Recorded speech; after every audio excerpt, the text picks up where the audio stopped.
19th of August, 1839. I wish I could ask how much you remember. I don't know if there will be anything left after I consume this drink. Don't be afraid, Daniel. I can't tell you why, but know this. I choose to forget. Try to find comfort and strength in that fact. There is a purpose. You are my final effort to put things right. God willing, the name Alexander of Brandenburg still invokes bitter anger in you. If not, this will sound horrible. Go to the inner sanctum, find Alexander, and kill him. His body is old and weak, and yours, young and strong. He will be no match for you. One last thing. A shadow is following you. It's a living nightmare, breaking down reality. I have tried everything, and there is no way to fight back. You need to escape it as long as you can. Redeem us both, Daniel. Descend into the darkness where Alexander waits and murder him. Your former self, Daniel.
Alexander, is it inside the castle? In a manner of speaking. Come, bring the lamp. You've been to the refinery, have you not? I don't believe I have. Is it connected to the... what did you call it? The inner sanctum. My most precious chamber, Daniel. And it lies well beyond the refinery. In fact, it lies beneath the very stone of Brandenburg.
May 1839.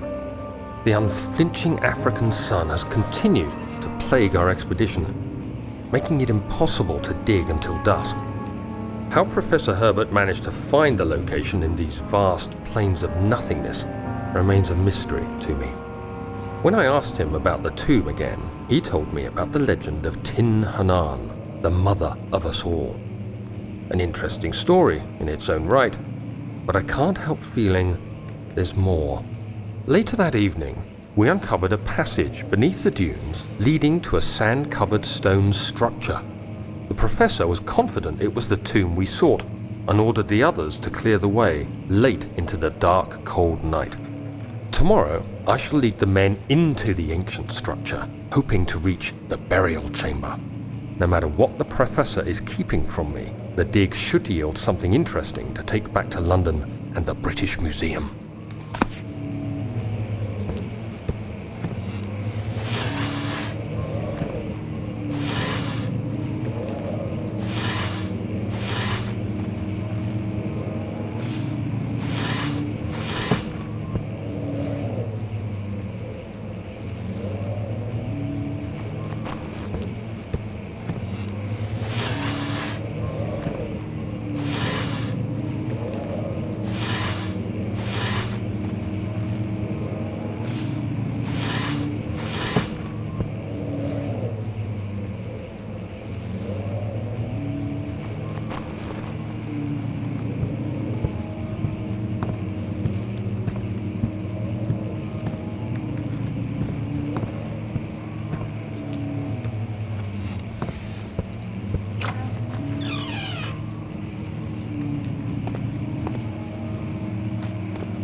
"17th of May, 1839.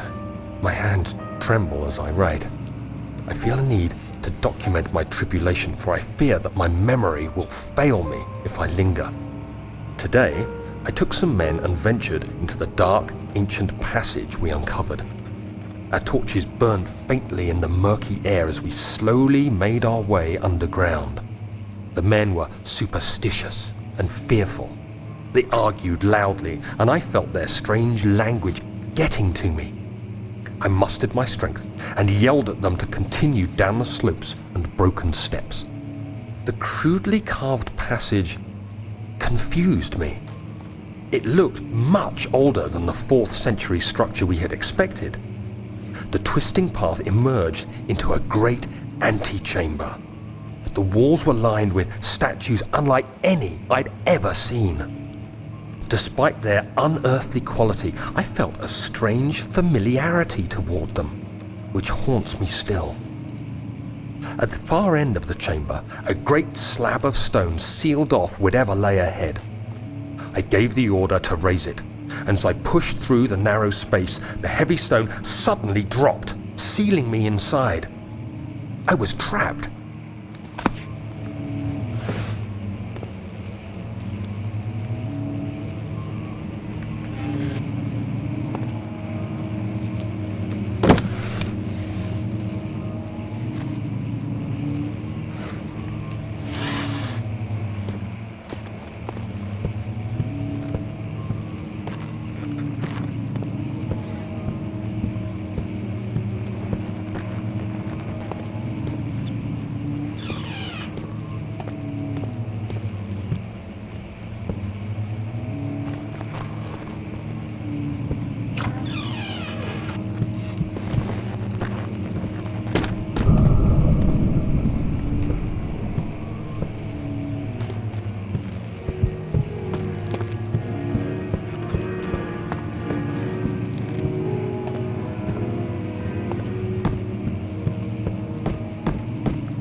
unforgiving stone wall for what seemed like an eternity, I realized it was hopeless. I was trapped. I fell to the ground, gasping for air, trying to focus. That's when I saw a faint blue shimmer. My weakened body was heavy to carry, but I managed to push myself toward the enchanting light.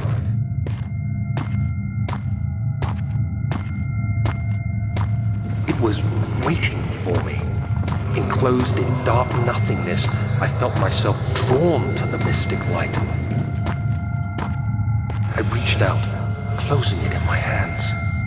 The faint glow escaped my fingers and began to spark brightly and spirit me away, unlocking alien memories of spiraling towers, endless deserts, and impossible geometry.